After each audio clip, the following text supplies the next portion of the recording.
Bom, então, agora já gravando, vamos começar nossa aula 3. Eu vou compartilhar aqui a tela com vocês.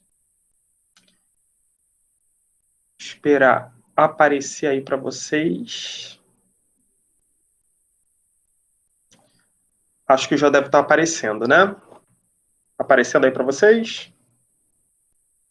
Já sim, professor. Ótimo, então vamos começar. Bom, olha só, quando a gente fala em didática é uma palavra tão geral, né? Você fala de didática, você pensa diversas coisas, né? Ah, aquele professor ele não tem didática. Não sei, qual é essa noção intuitiva que a gente tem de didática? Né? Não é assim que a gente fala? Ah, o professor fulano de tal ele não tem didática. O que seria didática, então? Então vamos a uma definição. Essa definição aqui, ela é com base no Libânio, né? José Carlos Libânio. A didática é considerada como arte e ciência do ensino. Como arte, a didática não objetiva apenas o conhecimento por conhecimento, mas procura aplicar os seus próprios princípios com a finalidade de desenvolver no indivíduo as habilidades cognitivas, tornando-os críticos e reflexivos, desenvolvendo assim um pensamento independente. Então, vamos separar isso em duas partes. A primeira, olha o que é falado aqui. A didática, ela é uma arte e uma ciência do ensino. Então, quando a gente fala, professor fulano de tal não tem a didática, é sinal de que ele não domina essa arte ou essa ciência, né? Porque qual seria o objetivo dessa arte?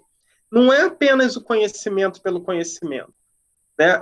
Por isso que a gente fala, existem, e com certeza passaram por vocês, professores com uma formação maravilhosa, com doutorado, com livros publicados, mas que não tinham essa facilidade na tarefa do ensino, na tarefa de ensinar, né?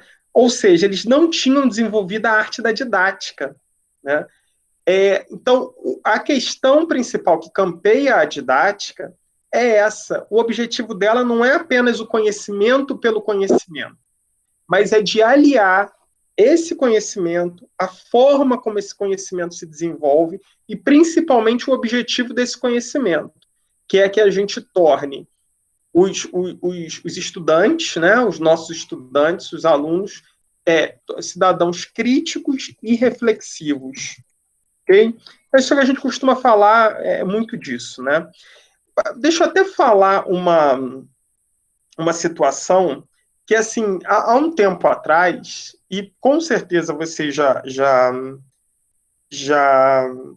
deviam falar, já devem ter ouvido falar, de que a gente não deve chamar as crianças, os estudantes, de alunos.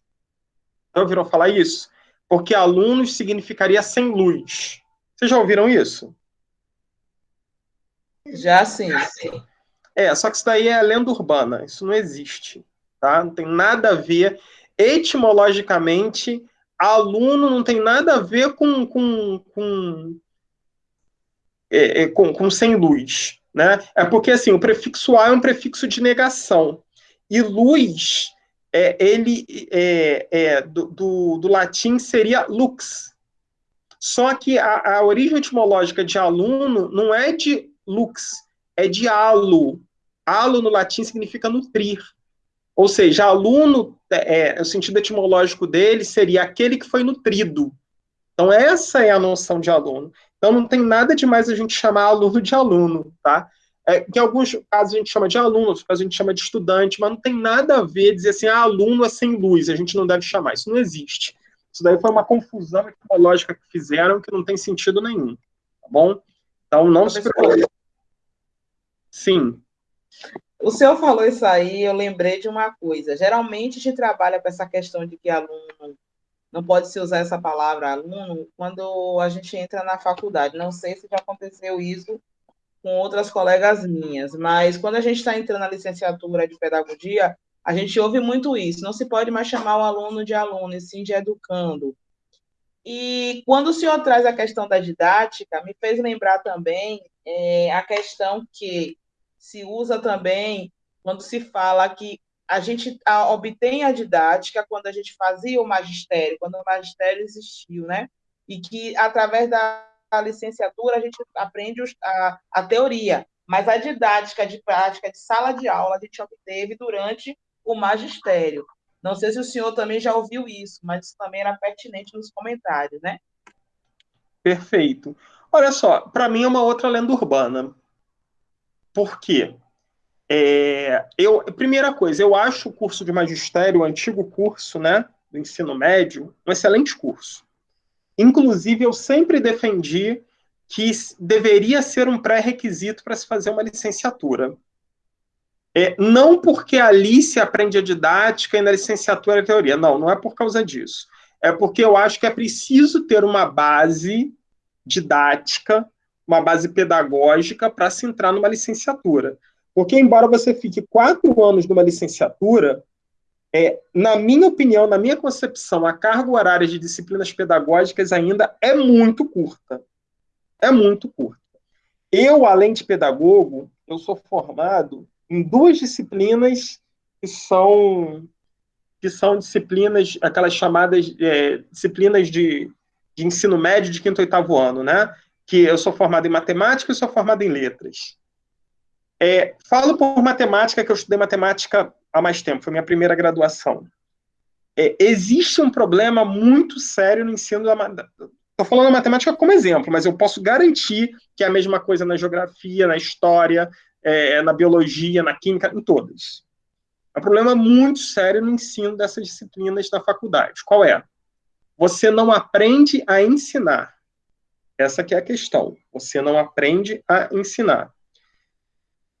Os próprios conteúdos que são trabalhados a nível de graduação não são conteúdos que você vai trabalhar em sala de aula. Na minha faculdade de matemática, eu aprendi análise real, geometria linear, aprendi álgebra linear, aprendi um monte de coisa. Nenhuma delas eu usava em sala de aula. O que eu precisava usar em sala de aula, e muitas vezes a gente esquece, eu tinha que pesquisar. Então, assim, é um foco meio enviesado da graduação. Agora, em momento algum, eu diria que na graduação você só ensina teoria e a didática você aprende em outro momento. Obviamente que o curso de formação geral de professores, né, o antigo magistério, ele é um curso muito voltado para a questão didática, para as questões práticas, até pela duração dele, né? Agora, o que acontece é um problema de construção dos currículos das licenciaturas, porque lá tem carga horária de didática, mas qual é o grande problema, Ana? A maioria dos cursos de licenciatura, eles são noturnos, os presenciais, não é isso? São poucos os professores que trabalham de manhã e de tarde. A gente sabe como é uma graduação à noite. Quem é que se graduou à noite? Estudando à noite? Eu, Você sabe, então, do que eu estou falando. Eu também fui graduado à noite. com Que certeza. você trabalhou o dia inteiro, você já está ali. Aí tem aquele dia que você chega para o colega e fala assim: pega a matéria aí para mim, que eu não estou aguentando.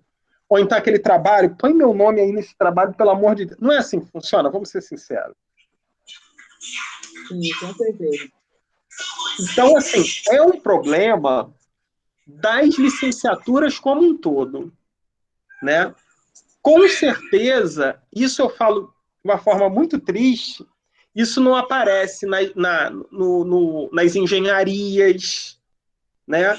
Desses cursos mais renomados. Parece que as licenciaturas são cursos de menor importância, quando a gente sabe que é o contrário.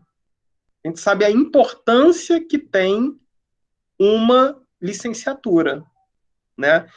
Mas é justamente isso que a gente fala, né? Que a gente está falando aqui sempre. É aquela questão da precarização do ensino.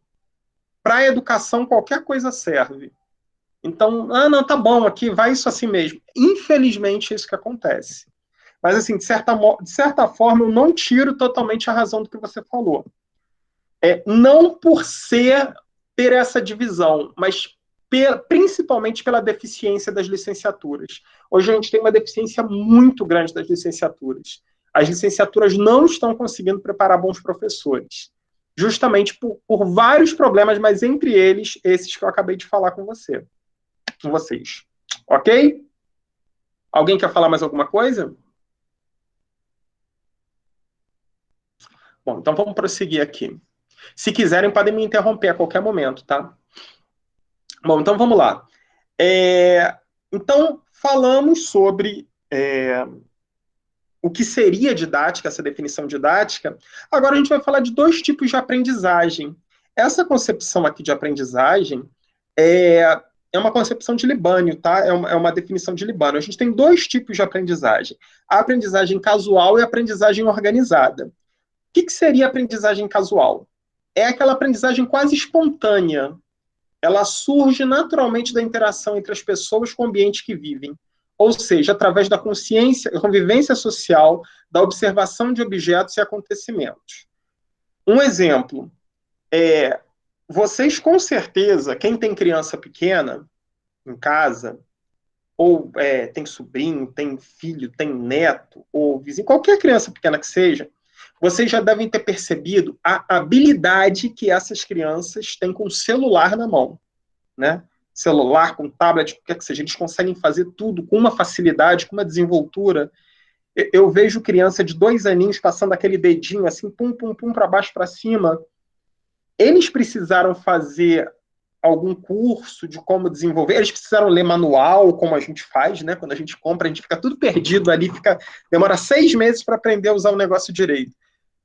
Eles precisaram de manual para isso? Não precisaram. Aí a gente tem um tipo clássico de uma aprendizagem casual. É a aprendizagem que é feita através da observação, da convivência. Isso é um exemplo da aprendizagem casual, né? Só que Libânio também coloca um outro tipo de aprendizagem, além da casual, que é a aprendizagem organizada. O que seria ela? É aquela que tem por finalidade específica aprender determinados conhecimentos, habilidades e normas de convivência social. Esse tipo de aprendizagem é transmitido pela escola, que é uma organização intencional, planejada e sistemática. As finalidades e condições da aprendizagem escolar é tarefa específica do ensino. Então, quando a gente fala que a escola é uma organização intencional, planejada e sistemática, ela é intencional porque ela tem o objetivo específico da aprendizagem. Ela é planejada porque ela, para atingir tal objetivo, ela se planeja desta forma. E ela é sistemática porque ela obedece uma série de normas. Então, a aprendizagem, nesse modelo que a gente está falando, no modelo da aprendizagem organizada, é o que a gente é o foco do nosso estudo de didática. Porque a aprendizagem casual é uma aprendizagem da convivência, do ambiente. Agora, a aprendizagem organizada, por ser sistemática e por ser planejada, ela é foco do estudo da didática. Ok? Então, por isso que a gente vai ter uma aula falando exclusivamente de planejamento, né? Porque sem planejamento, gente, não existe. Olha, como eu fui coordenador de escola, eu sei como. Eu conheço alguns tipos de professores que a gente chega, professor, tudo bem, seu planejamento, conseguiu fazer. Não, meu planejamento está aqui, ó, na cabeça. Isso não é planejamento. Isso não é planejamento. Isso é improviso, o nome. E a aprendizagem organizada, ela está baseada justamente numa questão de planejamento. Não tem coisa mais triste do que você chegar para o aluno, e como eu via professor fazendo isso, chegar lá na sala de aula, ele olha assim para a turma e fala, onde foi que eu parei mesmo? Ele não sabe nem onde ele parou. Não, às vezes dá um lapso, né? Pô, estava falando sobre algum assunto, parei, eu quero pegar o raciocínio. Mas não, ele não sabe nem o assunto sequer que ele estava entrando, que ele estava conversando, né? Qual era o conteúdo que ele estava trabalhando, porque ele não tem objetivo. Ele vai de forma mecânica, né? Eu aprendi, é o estilo Gabriela, né? Eu nasci assim, eu morri assim, você sempre assim. Se a gente faz isso, né? Ó, eu me formei em 1900 antigamente.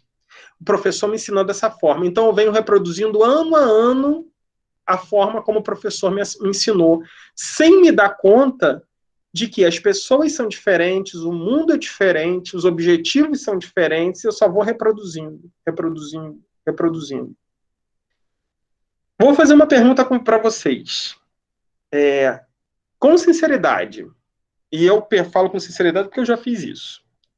Alguns de vocês já basearam uma aula de vocês já fizeram aula, já reproduziram uma aula da mesma forma que vocês receberam uma aula?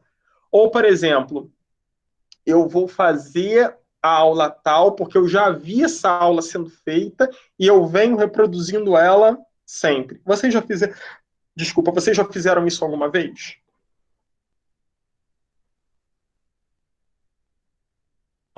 Eu já, professor. Pois é. A gente possa ser até que eu tenha me expressado aqui errado. Mas, assim, quando a gente, no meu caso, quando a gente pensa em tentar reproduzir aquilo que a gente viu, talvez pelo simples fato de a gente ver que deu certo. E a gente acaba reproduzindo. É nesse sentido que o senhor está perguntando? Não, também, porque assim, esse exemplo aí que você colocou de reprodução é um exemplo, é a chamada reprodução do bem, né? Você viu alguma coisa que deu certo e você foi lá e reproduziu, porque você achou legal e você reproduziu. Só que existe um tipo de reprodução que é uma reprodução por comodidade. É aquela reprodução assim, eu já faço isso, ou então aquele, vou repetir esse ano tudo que eu fiz no ano passado. Então, para que eu vou planejar? Eu pego aquele caderninho do ano passado e saio repetindo. Aí, no ano que vem, eu pego o mesmo caderno. Uma pergunta clássica para vocês. Na faculdade que vocês fizeram, na minha eu digo que teve muito, acontecia aquilo, e pega a prova do professor do ano passado, porque é basicamente a mesma. Aí a gente via lá a prova do professor, era praticamente a mesma prova, ele não mudava quase nada. Aí ficava passando aquela prova antiga. Ou então mudava uma questão ou outra. É isso que eu falo dessa reprodução. Já aconteceu com vocês alguma vez isso? De pegar a prova antiga do professor e ser a mesma? A prova não, mas vou lhe dizer outra coisa bem básica. Tipo, o professor, porque geralmente quando a gente faz na faculdade, a gente antecede a outra turma que está lá, né?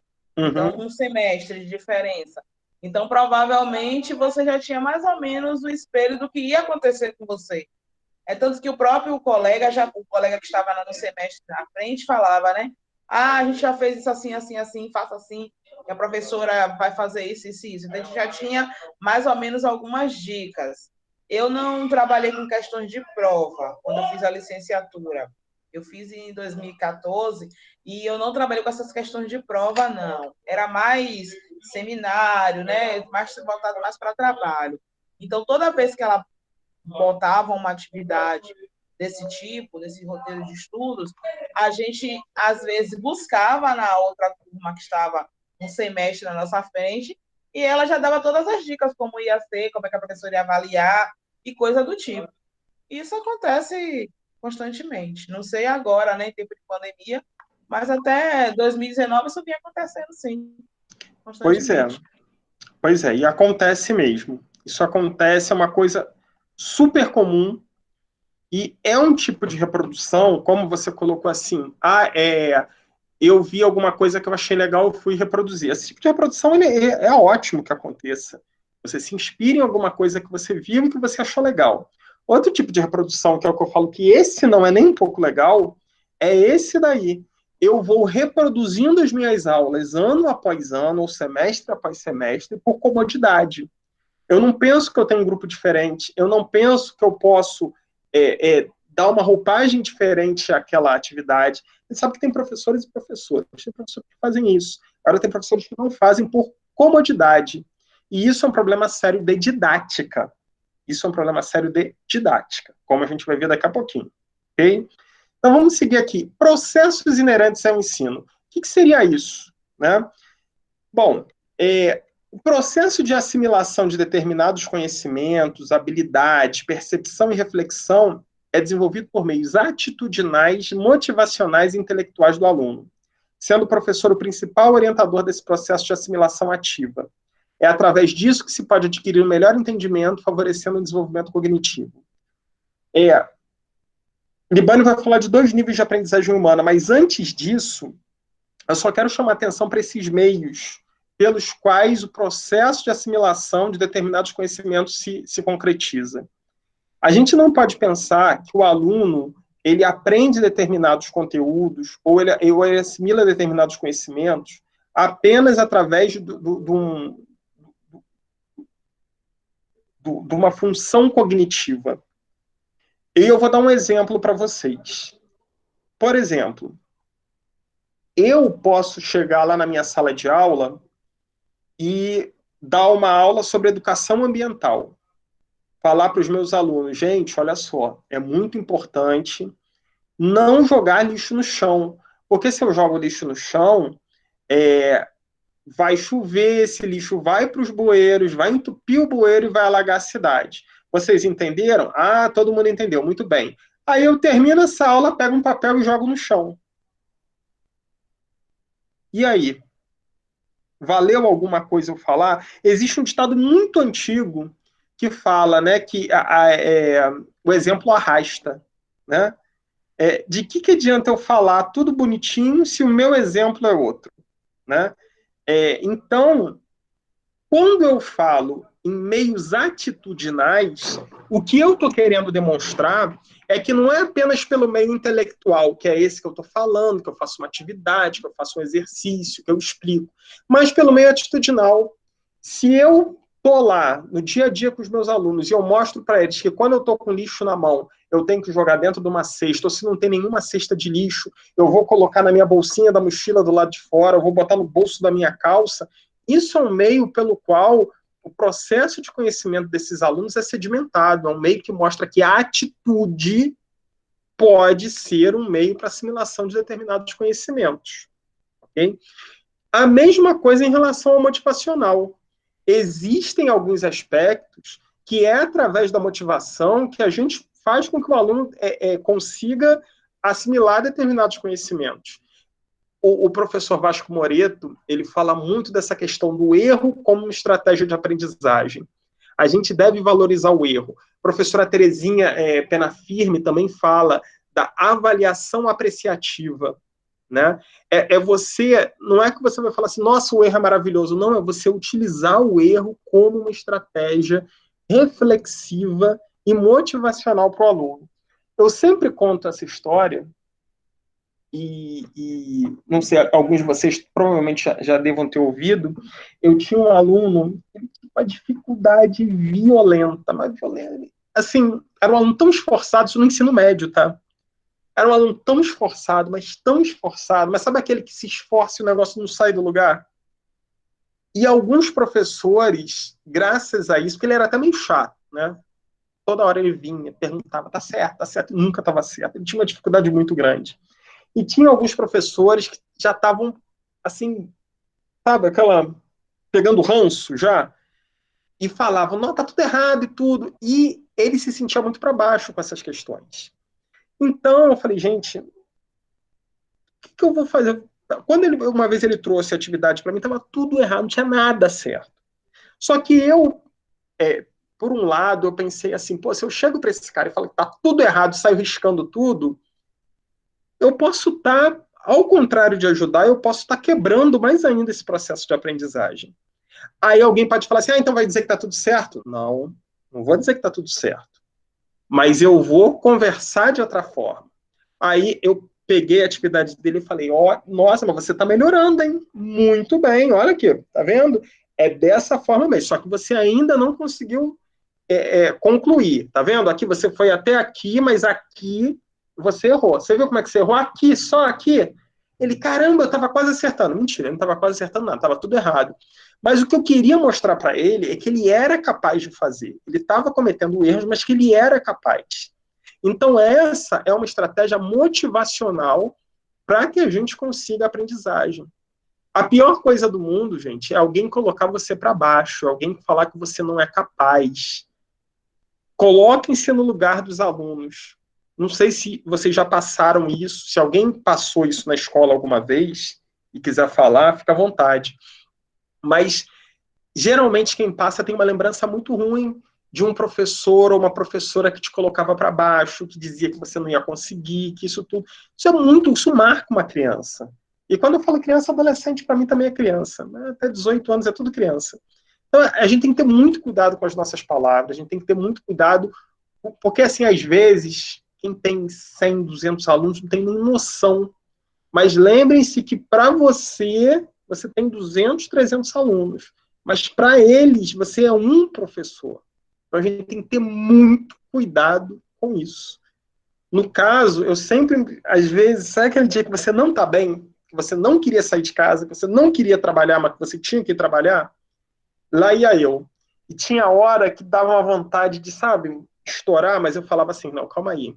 Eu tenho esse batalhão de aluno, mas para eles eu sou o professor de matemática. Então, o que eu falar aqui, o que eu fizer, pode atingir diretamente a eles. Então, a gente a gente tem que ter a saúde mental muito bem trabalhada para a gente não ter problemas. Mas a gente tem que ter muita atenção porque a gente trabalha com crianças, a gente trabalha com adolescentes. E o que a gente fala ou a forma como a gente age pode ter impacto direto na vida deles. Ok? Vamos lá, então. Vamos falar, então, dos níveis de aprendizagem humana que o Libânio fala. Existem 2 níveis de aprendizagem. O Libânio fala do nível reflexo. O que é esse nível reflexo? Esse nível ele se refere às nossas sensações pelas quais a gente desenvolve processos de observação e percepção das coisas e nossas ações físicas no ambiente. Esse tipo de aprendizagem é responsável pela formação de hábitos sensório-motores, né? E a gente tem um outro nível, que é o nível cognitivo, que é aquele que geralmente a gente trabalha totalmente na escola, né?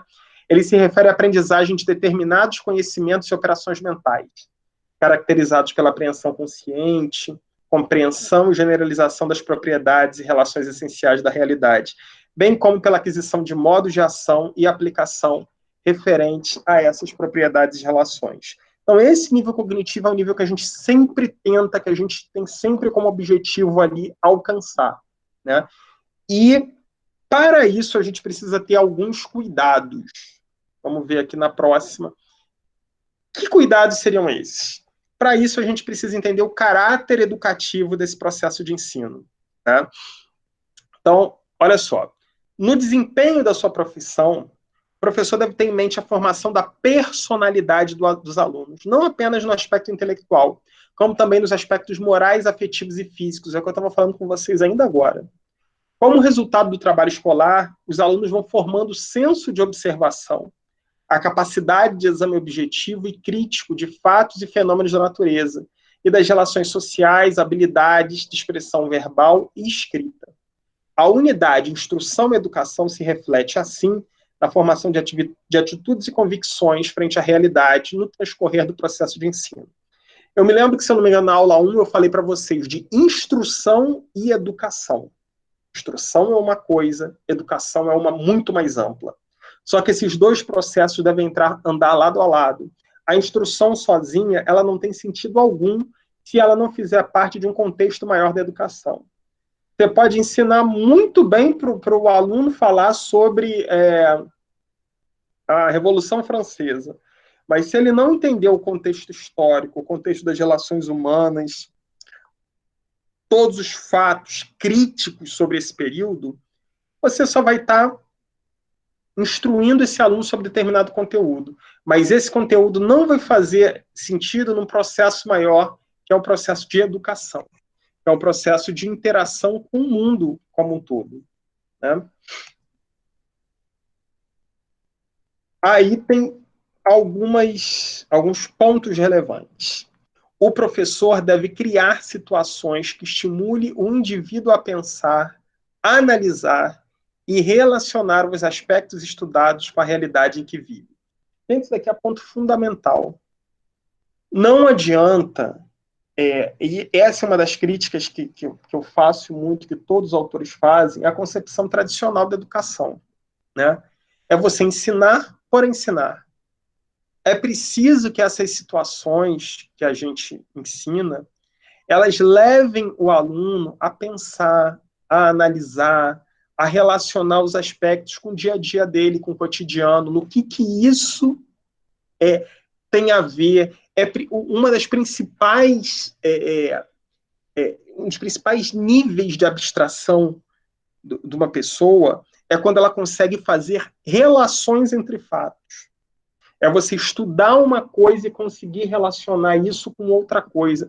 Isso é uma das principais etapas do conhecimento sistêmico que tem. Então, é isso que o professor tem que estimular, né? A gente não pode esperar que o aluno ele desenvolva isso sozinho. É preciso estimular nele isso, né? Então, por exemplo, quando a gente está ensinando, é aquela questão dos probleminhas que eu já fiz várias críticas aqui, né? Como é que geralmente a gente, quando vai ensinar problema para as crianças lá no terceiro, quarto ano do ensino fundamental, como é que a gente faz? A gente começa, ensina adição, aí faz um continho, ensina a fazer conta, aquela montoeira de conta. Aí depois faz problema com as contas de adição. Então o aluno automaticamente ele cria um paralelo. Bom, se eu estava fazendo conta de adição, agora vem um problema. O problema é de quê? De adição. Quando o processo tinha que ser o inverso. Eu tinha que primeiro fazer o aluno entender o contexto, analisar o contexto do problema, para pensar qual instrumento eu vou usar.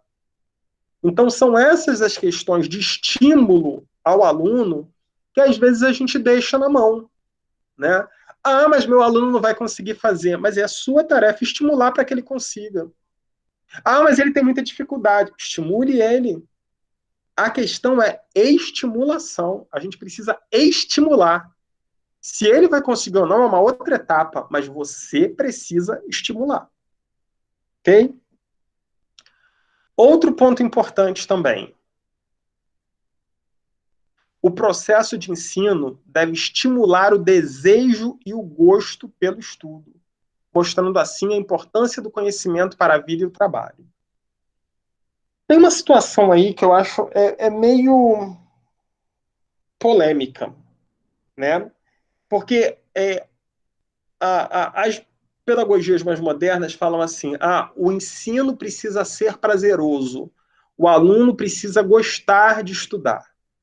Aí existem umas outras correntes que falam, não, nem todo ensino é prazeroso, até porque nada na vida, nem tudo na vida é 100% prazeroso, existem coisas que não são, mas a gente precisa ter um nível, né? A gente precisa entender que algumas coisas serão e outras não. Observem que o que está sendo aqui falado não é que tudo é gostoso, tudo é maravilhoso. Não é isso que está sendo falado. Está sendo falado é estimular o desejo e o gosto pelo estudo. Quando eu digo estimular o gosto pelo estudo, eu não estou chegando a falar assim, olha, tudo é maravilhoso, é gostoso, vocês vão adorar. Não é isso que eu estou falando. O que eu estou querendo dizer é que é preciso estimulá-los para a importância do estudo. Eu sempre falava para os meus alunos, os últimos até agora do ensino médio, o seguinte, falava assim, gente, saiu hoje um edital para o concurso, né? Sempre edital de concurso sai todo dia, né?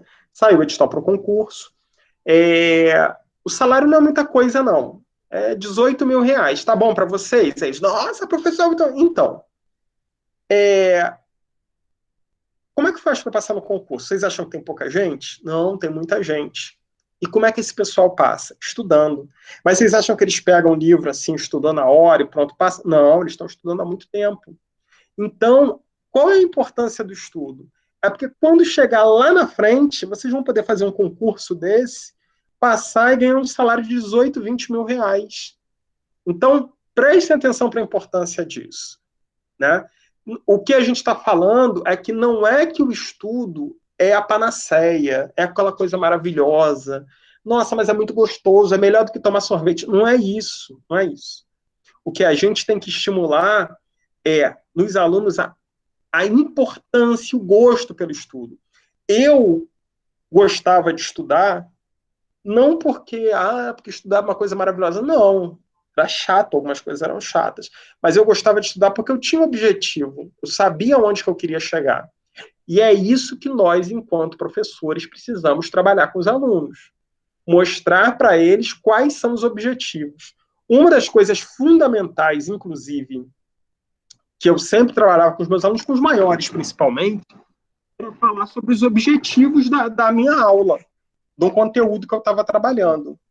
Existem muitos conteúdos, né, principalmente matemática, que você fala assim, gente, mas para que eu estou estudando isso? Não tem sentido nenhum. E eu sempre gostava de falar para ele, gente, olha só, a gente vai estudar isso. Para que serve isso? Ah, isso daqui vai servir para isso, para isso e para isso. E do ponto de vista prático, tem alguma aplicação? Tem também. A gente pode usar para isso, para isso, para isso. É diferente já, porque ele, pelo menos, está se situando. Não é uma coisa solta no mundo. Vocês estão entendendo o que eu estou falando? Alguém tem alguma observação aí, alguma dúvida, alguma pergunta ou alguma colocação?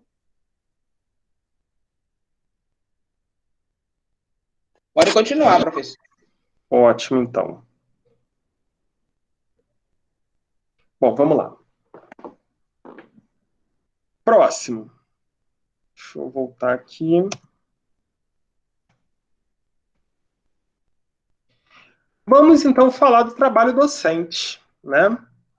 Trabalho docente, quando a gente fala, nada mais é do que são as atividades pedagógicas. Quais seriam os objetivos do trabalho docente, do trabalho do professor, né?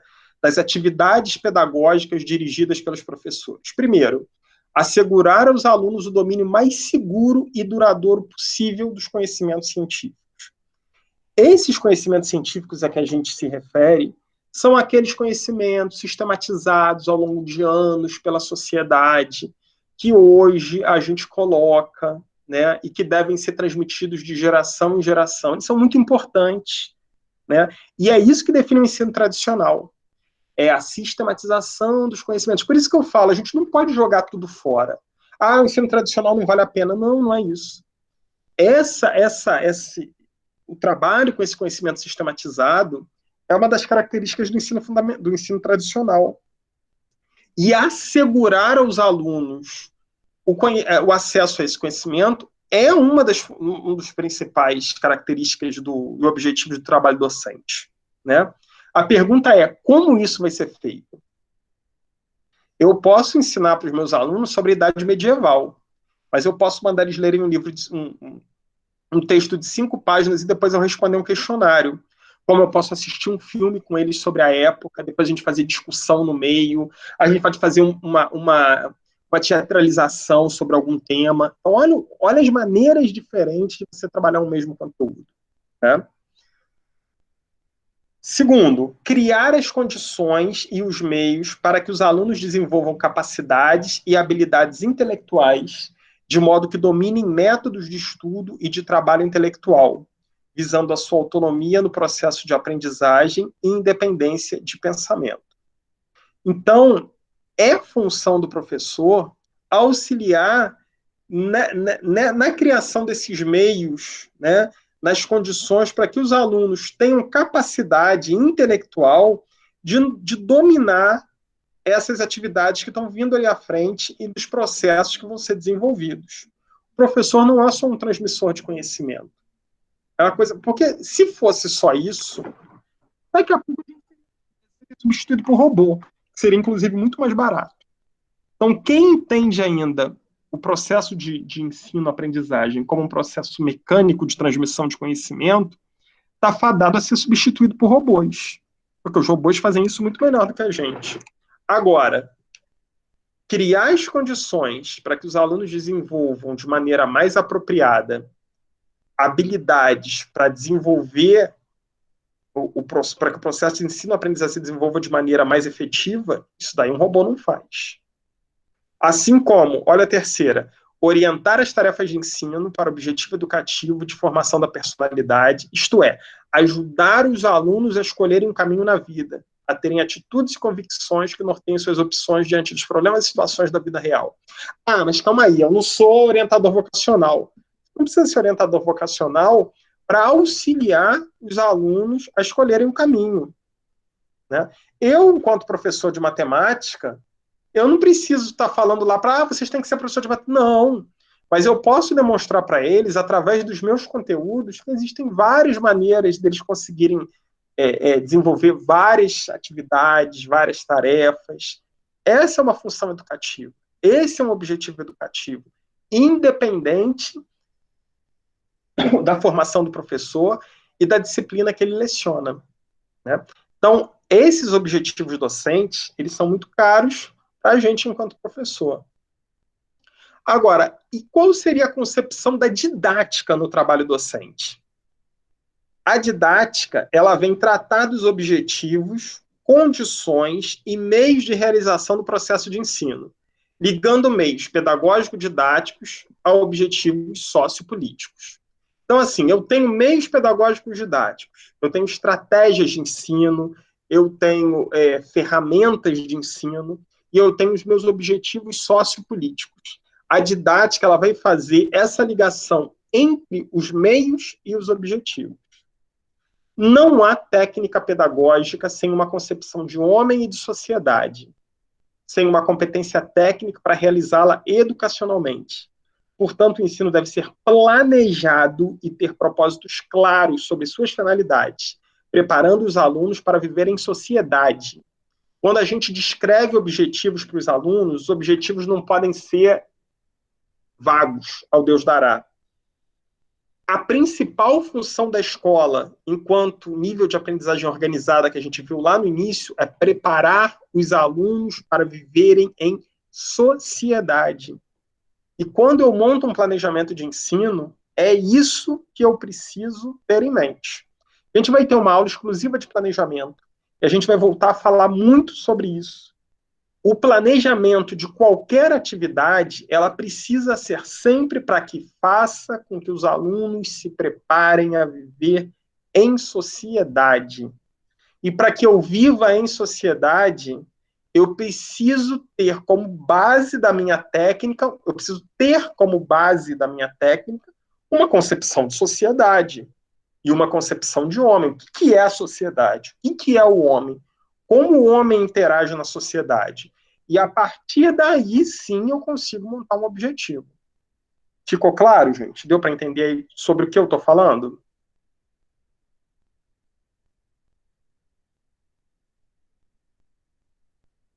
Bom, se ninguém falou, é porque deve estar. Bom, e concluindo aqui, o processo didático e o planejamento. Eu vou deixar aqui o planejamento, né? Encerrando com o planejamento, porque o planejamento vai ser a base dos nossos próximos. A gente vai ter uma abordagem específica para falar de planejamento. Podemos dizer que o processo didático se baseia no conjunto de atividades do professor e dos alunos, sob a direção do professor, para que haja uma assimilação ativa de conhecimentos e desenvolvimento das habilidades dos alunos.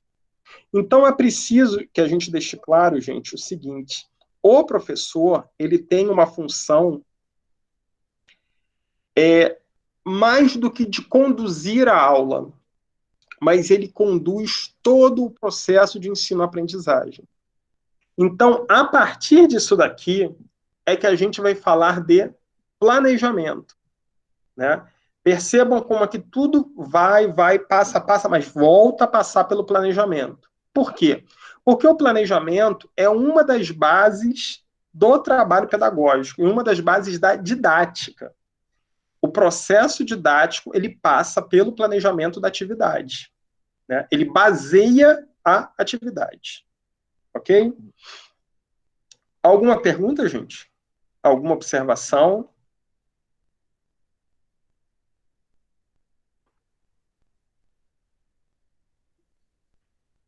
Bom, o que eu tinha para colocar para vocês hoje desse conteúdo de didática e organização do ensino, né, mais especificamente da didática e dos níveis de aprendizagem, é esse.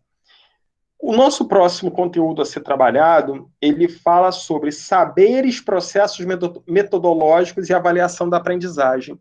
É justamente quando eu vou falar um pouquinho mais sobre planejamento, e a gente vai dar uma continuidade ao que a gente falou aqui hoje, tá bom? Então, assim, só para concluir o que a gente tá conversando, né, conversou sobre didática, o que eu queria deixar como conclusão aqui da atividade para vocês hoje é o seguinte: é preciso que a gente entenda a didática como um processo de desenvolvimento das atividades escolares, a gente está falando de uma organização escolar, mas, acima de tudo, um processo de auxílio do professor, um processo de planejamento do professor, para que essas atividades tenham um contexto educacional efetivo, ok? Então, o objetivo disso perpassa justamente por isso aí, pela efetividade das atividades pedagógicas do professor. Só que para que essas atividades sejam efetivas, elas precisam ser planejadas, elas precisam ter um objetivo. E não basta um objetivo qualquer, precisa ser um objetivo coerente com as bases de um ensino que tenha como foco o desenvolvimento do aluno num contexto mais amplo e num contexto educacional onde a gente esteja focado no ideal de sociedade, porque senão a gente está chovendo no molhado. Ok? Alguma coisa a acrescentar, gente?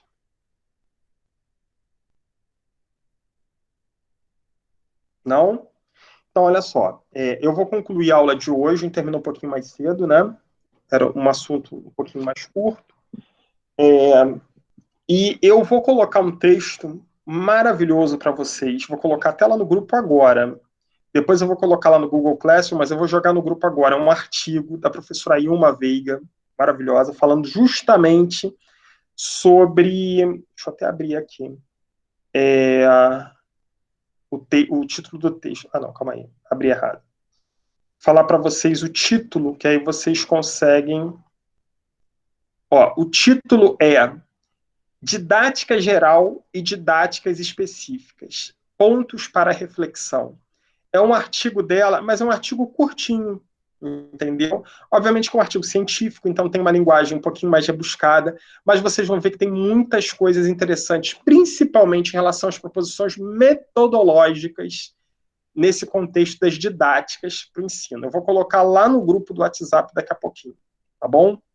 Pessoal, então, encerro por aqui. Um bom fim de semana para vocês e na semana que vem, quarta-feira sem falta. Quarta-feira sem falta, a gente tá tendo aula. Dessa vez a gente vai estar direitinho no dia quarta, não vai furar nada não, tá bom?